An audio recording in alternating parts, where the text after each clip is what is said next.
सबसे पहले ये देखते हैं कि चिकनगुनिया की उत्पत्ति कहाँ से हुई है।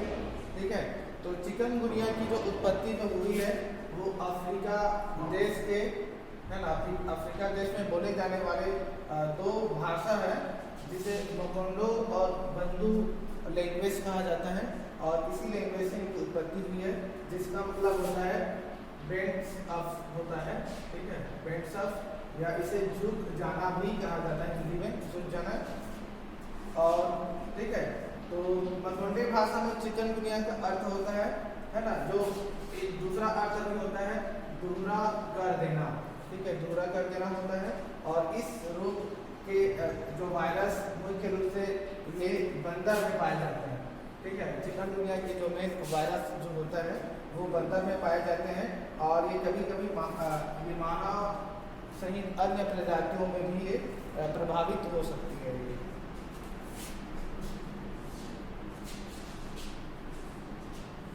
है ना, तो चिकनगुनिया जो होता है एक वैश्विक महामारी है ये, और यहाँ वायरल डिसीज है ये। ठीक है, वायरल डिसीज है जो संक्रमित मच्छरों के द्वारा, है ना, मानव में ये एक व्यक्ति से दूसरे व्यक्ति में फैल सकती है ये। और इसका जो वेक्टर जो होता है, कैरियर जो होता है, वो एडिस एजिप्टी और एडिस अल्बोपिक्स दो मच्छर की प्रजातियां होते हैं, है ना, उन्हीं मच्छर की प्रजातियों से ये होता है।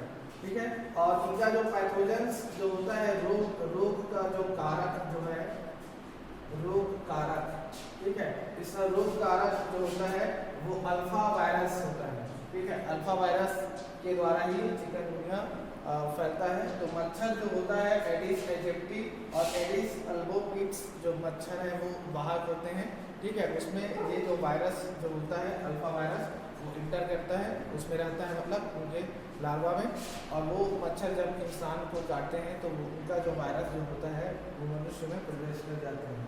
ठीक है, और अल्फा वायरस की बात करें, इनका स्ट्रक्चर देखें तो ये इस तरह से दिखाई देता है माइक्रोस्कोप के द्वारा।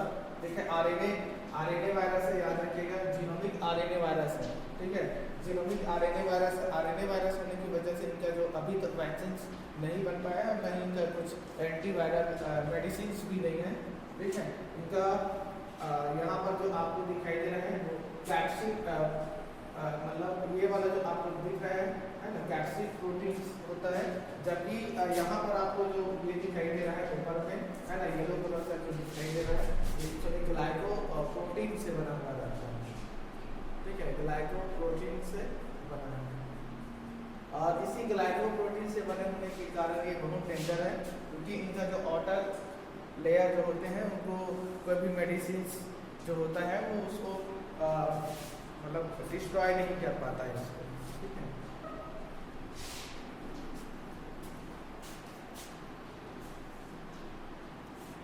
ठीक है, तो एक बात और इसमें कि ये चिकनगुनिया जो होता है वो कभी कभी महामारी का रूप लेता है।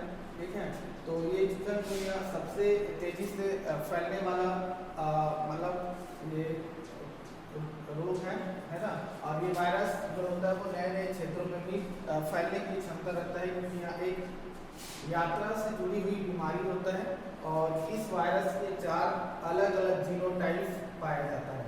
ठीक है, जीनोटाइप जानते हैं कि जीनोटाइप जो होता है वो जो हमको मतलब दिखाई नहीं देता है ना, हमको जो दिखाई नहीं देता वो क्या होते हैं, जीनोटाइप होता है, जिसका संबंध जो होता है वो जीन से संबंध होता है, उसके लिए इसे जीनोटाइप कहा जाता है।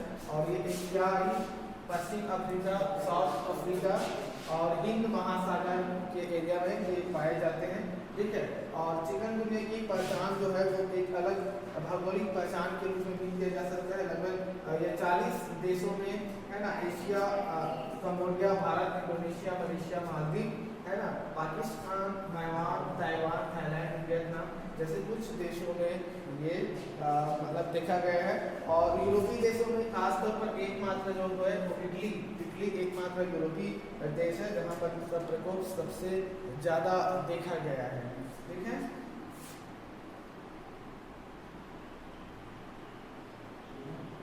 इस चिकनगुनिया वायरस चिकनगुनिया डिसीज का लक्षण देखा जाए, है ना, तो चिकनगुनिया एक मच्छर जनित वायरल है ना। ये पहला इम्पोर्टेंट पॉइंट थी, चिकनगुनिया एक मच्छर जनित वायरल बीमारी है और जिसे प्रथम बार इसको साउथ तंजानिया कंट्री में ये देखा गया था। और इसके बाद सेकंड इम्पोर्टेंट पॉइंट है कि यह एक आरएनए वायरस है, ठीक है। पहले ही डायग्राम का स्ट्रक्चर में मैंने बताया है ना। तो याद रखना कि चिकनगुनिया से होने वाले जो वायरस मतलब चिकनगुनिया जो डिसीज है, इनका जो वायरस अल्फा वायरस जो होता है वो एक प्रकार के आरएनए वायरस होता है जो अल्फा वायरस जीनस से क्या होते हैं, संबंध रखते हैं। तो अल्फा वायरस, ठीक है। और ये मच्छर काटने के 4 से 7 दिनों के बाद इसके लक्षण जो होता है वो दिखाई देता है। मतलब यहाँ पर जो 4 से 7 दिन आपको जो दिखाई दे रहा है ना, ये इनका क्या है, इंक्यूबेशन पीरियड है, ठीक है। इंक्यूबेशन पीरियड कल हमें बताया था कि इंक्यूबेशन पीरियड जो होता है वो मतलब रोग जो होता है, मतलब जो पॉजिटिव एजेंट्स जो होता है वो टारगेट ऑर्गन्स या जो भी जीव होते हैं उनके शरीर में प्रवेश करने के बाद उनके जो भी लक्षण शो करते हैं उनके बीच ये जो ड्यूरेशन होते हैं, है ना, टाइम पीरियड होते हैं, उसे ही कहा जाता है इंक्यूबेशन पीरियड कहा जाता है। तो चिकनगुनिया डिसीज का जो अल्फा वायरस का इंक्यूबेशन पीरियड जो होता है वो 4 से 7 दिनों का होता है, ठीक है। और इसका पहला लक्षण होता है बहुत ही तेज फीवर रहता है, जोड़ों में दर्द होता है, ठीक है, सिर में दर्द होता है, मांसपेशियों में दर्द होता है, थकान महसूस होती है, जी जो होता है वो मचलाता है, आंखों में दर्द होता है और गले में क्या हो जाता है, खराश हो जाता है, ठीक है। ये इनके कुछ लक्षण है, ठीक है।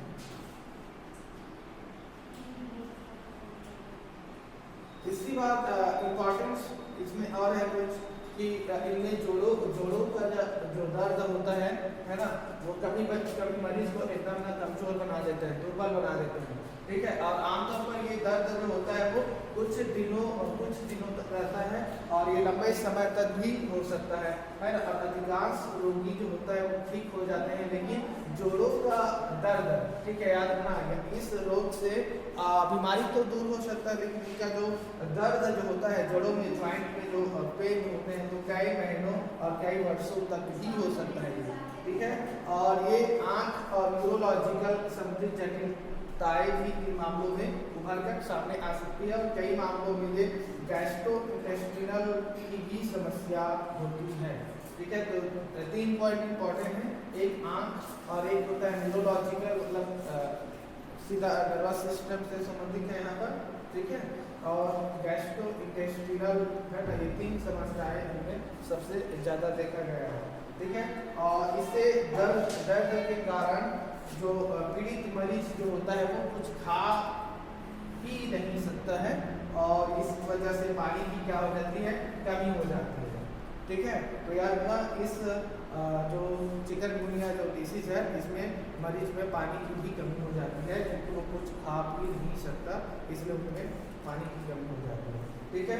और इसका चिकनगुनिया की परीक्षण इम्पॉर्टेंट पॉइंट है, तो ये पूछा जा सकता है, मल्टीपल चॉइस क्वेश्चन में भी यहाँ से क्वेश्चन आता है ना। चिकनगुनिया के परीक्षण के लिए कौन सा टेस्ट किया जाता है, तो यहाँ पर सेरोलॉजिकल टेस्ट किया जाता है, ठीक है। सेरोलॉजिकल टेस्ट किया जाता है चिकनगुनिया को पता लगाने के लिए।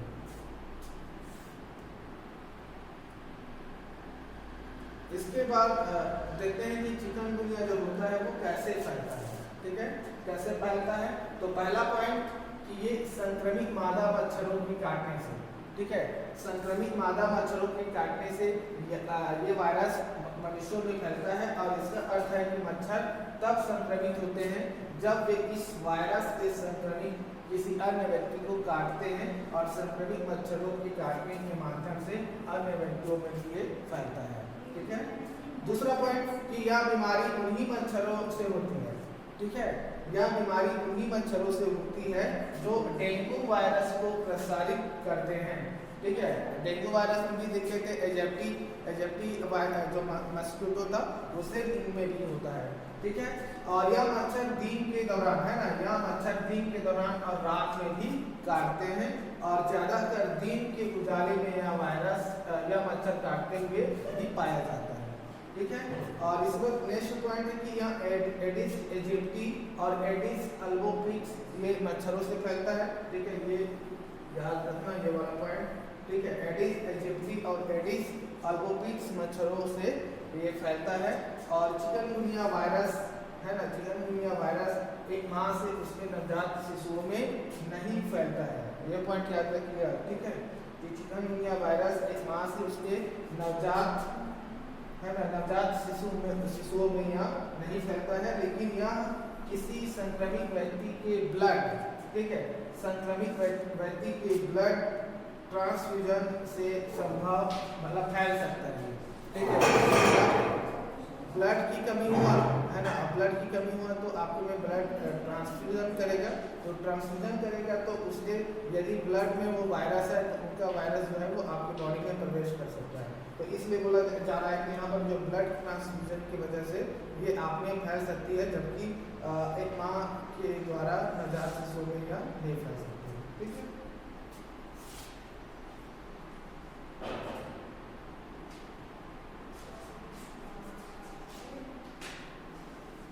इसके बाद देखते हैं कि चिकनगुनिया का क्या इलाज है, ठीक है, चिकनगुनिया का क्या इलाज है। तो चिकनगुनिया के लिए कोई भी, मैं पहले ही बताया हूँ कि चिकनगुनिया जो अल्फा वायरस से होता है, अल्फा वायरस जो होता है वो आरएनए वायरस है ना। और जहाँ पे आरएनए वायरस होने के मेन कारण ये है कि चिकनगुनिया के लिए कोई विशिष्ट एंटीवायरल है ना, एंटीवायरल बैक्टीरिया वायरल डिसीज के ट्रीटमेंट के लिए जो दवाई यूज किया जाता है उसको एंटीवायरल मेडिसिन कहा जाता है ना। तो यह उपलब्ध नहीं है, लेकिन इसके लक्षणों जो भी लक्षण जो पाए जाते हैं उस लक्षण को छुटकाने पाने में ये मदद कर सकता है ना। तो यहाँ पर एक एंटीबायोटिक्स यूज किया जाता है। एंटीबायोटिक्स जो होता है वो जोड़ों में यदि दर्द होता है तो उनके दर्द को कम करने में इनका यूज किया जाता है, ठीक है। और चिकनगुनिया के लिए कोई भी वैक्सीन या तो फिर या वास्तविक रूप से इनका इलाज उपलब्ध नहीं है, ठीक है। और कुछ लक्षण हफ्ते भर में ठीक हो सकते हैं, तो इसके लिए दो मेडिसिन और आता है जिसको एस्टामिनोफेन कहा जाता है। इसका मैंने मतलब इमेज आपको दिखाऊंगा आगे, ठीक है। एस्टामिनोफेन और आइबुप्रोफेन ये दो मेडिसिन होते हैं जिनका यूज फीवर को कंट्रोल रिड्यूस करने के लिए इनका यूज किया जाता है, ठीक है।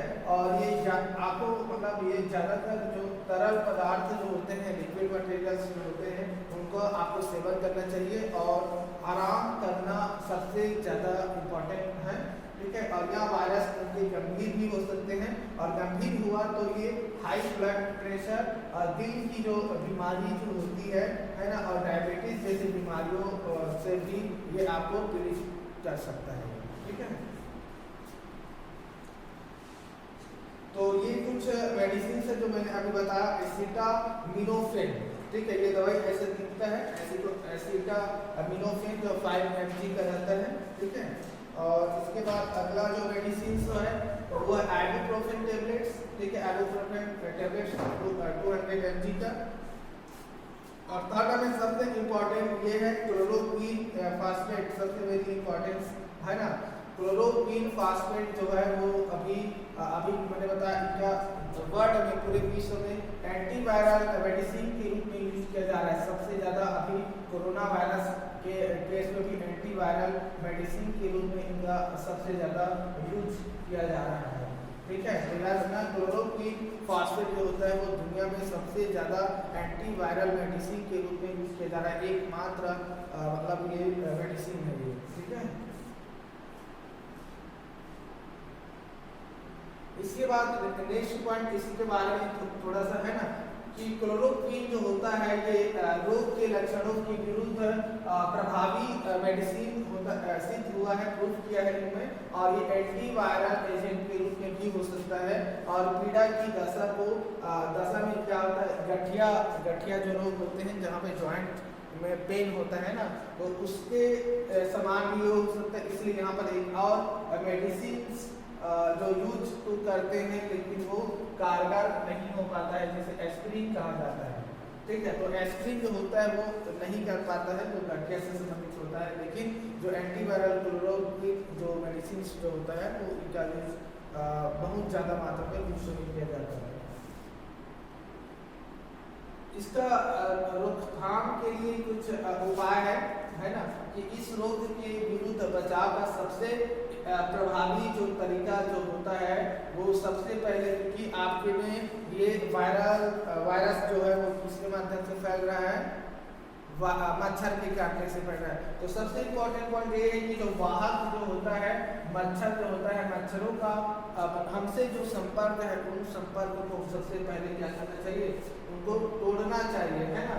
तो इसके लिए कुछ दवा जो मेडिसिन जो होते हैं, दवाइयाँ जो होते हैं, उनका प्रयोग किया जा सकता है, जिससे ये मच्छर जो होता है वो आपसे दूर भाग जाते हैं, है ना। तो उदाहरण के लिए एक मतलब कुछ ओडोमॉस लंबी बाजू के जो कपड़े भी यूज कर सकते हो आप, पतलून जो होते हैं, पैजामा वगैरह होते हैं, उनको पहन सकते हैं आप, ठीक है।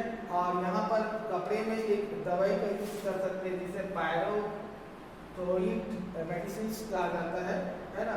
और इनका उपचार के लिए यूज किया जाता है। साथ ही मच्छर को भगाने के लिए अगरबत्ती भी जला सकते हैं आप, ठीक है। जालीदार खिड़की के दरवाजों में जालीदार यूज कर सकते हो आप, ठीक है। ये बहुत ही बेनिफिट होता है। और घर से बाहर होने वाले संक्रमण से बचाने में, है ना, ये मच्छर की आबादी नियंत्रण ही सबसे प्रभावी तरीका है ना। इस पहले ही कहा गया है कि इस रोग का कुछ भी उपचार नहीं है।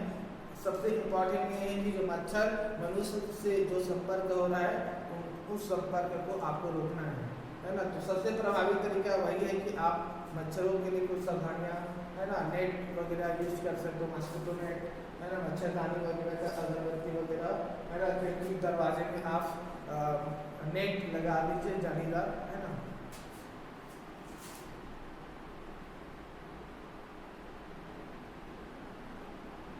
इसके बाद कुछ सावधानियां भी हैं कि आपको क्या क्या सावधानियां अपनाना चाहिए, है ना।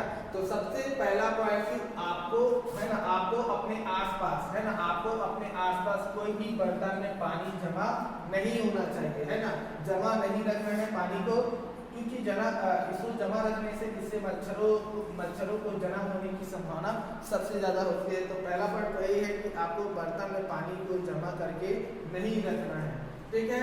दूसरा पॉइंट है कि जैसे कि गर्मी के मौसम में कूलर का यूज किया जाता है ना। तो आपको याद रखना है कि प्रत्येक दिन कूलर का पानी और जो भी गमले का पानी जो होता है, क्योंकि गर्मी के मौसम में गमले का पानी यूज किया जाता है ना, ताकि वो ठंडा रहे, ऐसा करके। तो आपको कूलर का पानी और गमले का जो पानी है वो नियमित रूप से आपको बदलना है। साथ में आपको हल्दी, अदरक, हींग जैसे कुछ चीज़ों को खाना चाहिए। आयुर्वेदिक घरेलू उपचार के रूप में इनका यूज किया जा सकता है, ठीक है। और अपने आसपास पड़ोस में आपको साफ सफाई पर ध्यान देना है, ठीक है। मच्छरों को मारने के लिए आपको कीटनाशक का प्रयोग करना चाहिए और जितना संभव हो उतना आपने कम्युनिटी के द्वारा आपको सफाई आपको रखना चाहिए। और अगर आपको इस बीमारी के लक्षण दिखाई देता है तो आपको डॉक्टर के पास मतलब आपको संपर्क करना चाहिए, ठीक है।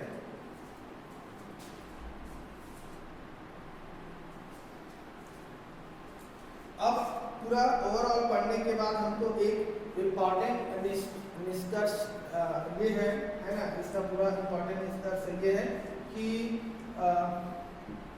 यह बीमारी जो होता है ना, यह बीमारी छूने से नहीं फैलती है, याद रखिएगा। यदि किसी को बीमारी हुआ है, चिकनगुनिया हुआ है और आपको लगता है कि हम किसी को टच करेंगे, छुएंगे तो ये फैल सकता है, तो ऐसा नहीं है, ये गलत बात है ना। बल्कि यह चिकनगुनिया जो होता है वो ग्रसित व्यक्ति को एडिस के मच्छर काटने से ये फैलती है, ठीक है। और WHO वर्ल्ड हेल्थ ऑर्गेनाइजेशन और सभी देशों ने इसके रोकथाम के लिए बेहतरीन कदम उठाए हैं और बहुत हद तक यह बीमारी में क्या हुआ है, नियंत्रण ही पा लिया है, ठीक है। तो आप अपनी जो भी गली मोहल्ले जो होते हैं, आपको अपनी गली मोहल्ले को साफ सुथरा रखना है, ठीक है। और जितना संभव हो सके आपको संक्रमित जगह से, मच्छरों से क्या होना है, आपको दूर रहना है, ठीक है। और आपको प्रशासन को क्या करना चाहिए, इसके बारे में सूचना भी देना चाहिए। ये इनका क्या है, इम्पोर्टेंट पॉइंट्स, ठीक है।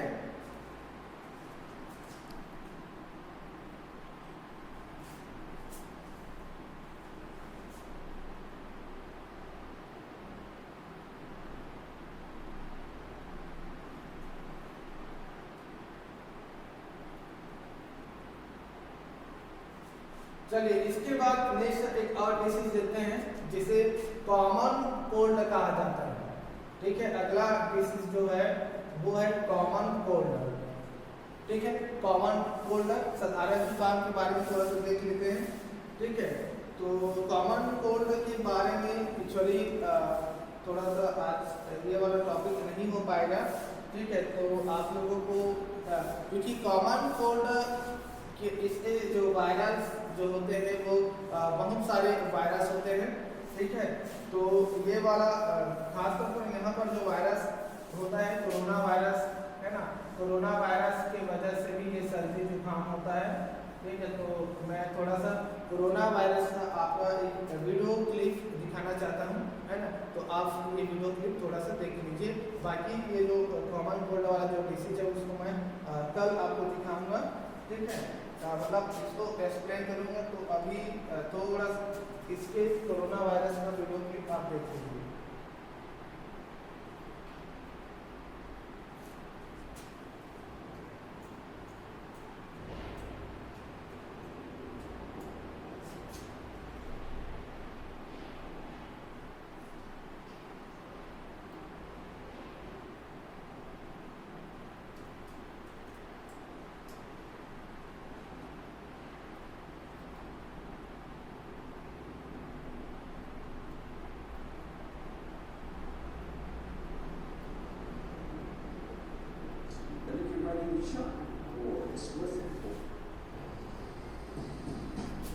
इसको देखिए कि इसमें पूरा आपको पता चलेगा कि ये किस तरह से फैलता है, क्या होता है पूरा, है ना। इसको ध्यान से देखिए। SARS-CoV-2. It belongs to the family of coronaviruses named for the crown-like spikes on their surfaces. SARS-CoV-2 can cause COVID-19, a contagious viral infection that attacks primarily your throat and lungs.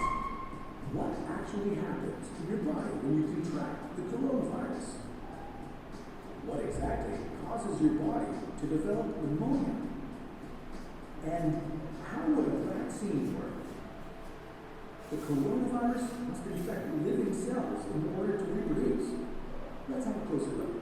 Inside the virus, genetic material contains the information to make more copies of itself. A protein shell provides a hard protective enclosure for the genetic material as the virus travels between the people it infects. An outer envelope allows the virus to infect cells by merging with the cell's outer membrane. Projecting from the envelope are spikes of protein molecules. Both a typical influenza virus and the new coronavirus use their spikes like a key to get inside a cell in your body, where it takes over the cell's internal machinery, repurposing it to build the components of new viruses.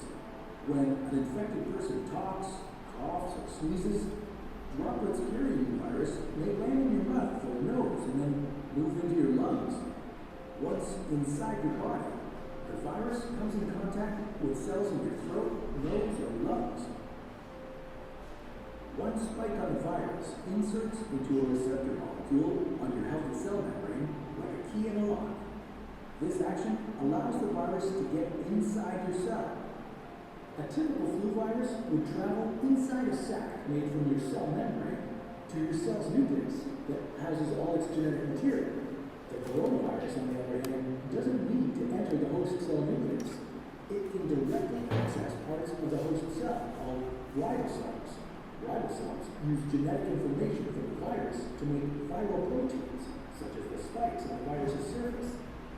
A packaging structure in your cell then carries the spikes in vesicles, which merge with your cell's outer layer, the cell membrane. All the parts needed to create a new virus gather just beneath your cell's membrane. Then, a new virus begins to bud off from the cell's membrane. Now, with the virus spreading in your body, how can you develop pneumonia symptoms? For this, we'll have to look into your lungs. Each lung has separate sections called lobes. Normally, as you breathe, air moves freely through your trachea, windpipe, then through large tubes called bronchi, through smaller tubes called bronchioles, and finally into tiny sacs called alveoli. Your airways and alveoli are flexible and springy. When you breathe in, each air sac inflates like a small balloon. And when you exhale, the sacs deflate. Small blood vessels called capillaries surround your alveoli. Oxygen from the air you breathe passes into your capillaries, and then carbon dioxide from your body passes out of your capillaries into your alveoli so that your lungs can get rid of it when you exhale. Your airways catch most germs in the mucus that lines your trachea, bronchi, and bronchioles. In a healthy body, hair-like cilia lining the tubes constantly push the mucus and germs out of your airways, where you might expel them by coughing. Normally, cells of your immune system attack viruses and germs that make it past your mucus and cilia and enter your alveoli. However, if your immune system is weakened, like in the case of a coronavirus infection, the virus can overwhelm your immune cells, and your bronchioles and alveoli become inflamed as your immune system attacks the multiplying viruses. The inflammation can cause your alveoli to fill with fluid, making it difficult for your body to get the oxygen it needs. You could develop lobar pneumonia, where one lobe of your lungs is affected, or you could have bronchopneumonia that affects many areas of both lungs. Pneumonia may cause difficulty breathing, chest pain, coughing, fever and chills, confusion, headache, muscle pain, and fatigue. It can also lead to more serious complications. Respiratory failure occurs when your breathing becomes so difficult that you need a machine called a ventilator to help you breathe. These are the machines that save lives and that medical device companies currently ramp up production for. Whether you develop these symptoms depends on a lot of factors, such as your age and whether you already have an existing condition. While this all sounds scary, the push to develop a coronavirus vaccine is moving at high speed. Studies of other viruses led most researchers to assume that people who have recovered from a SARS-CoV-2 infection could be protected from reinfection for a period of time. But that assumption needs to be backed by empirical evidence, and some studies suggest otherwise. There are several different approaches for potential vaccine against coronavirus. The basic idea is that you would get a shot that contains 8 versions of the virus. The vaccine would expose your body to a version of the virus that is too weak to cause infection, but just strong enough to stimulate an immune response. Within a few weeks, cells in your immune system would make markers called antibodies, which would be specific for only the coronavirus, or specifically its spike protein. Antibodies then attach to the virus and prevent it from attaching to your cells. Your immune system then responds to signals from the antibodies by pursuing and destroying the clumps of viruses. If you then catch the real virus at a later stage, your body will recognize it and destroy it. In other words, your immune system has been taking evidence on whether this will be possible, safe, and effective. What's taking researchers so long to develop a vaccine? It's a race against time to develop a vaccine amid a pandemic. Each step in vaccine development usually takes months, if not years. An Ebola vaccine broke records by being ready in 5 years. The hope here is to develop one for the new coronavirus in a record-breaking 12 to 18 months. While all of this will take time, stay home if you can to protect the most vulnerable. And don't forget to wash your hands for at least 20 seconds and as often as possible.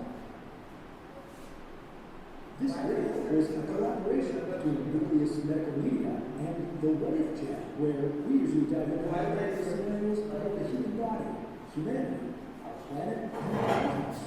Check out our channel by visiting the link in the description below. These four clusters greatly identify the signal that it causes pain that won't go away, introducing royal cluster, the amazing Baxter board that perfectly aligns with.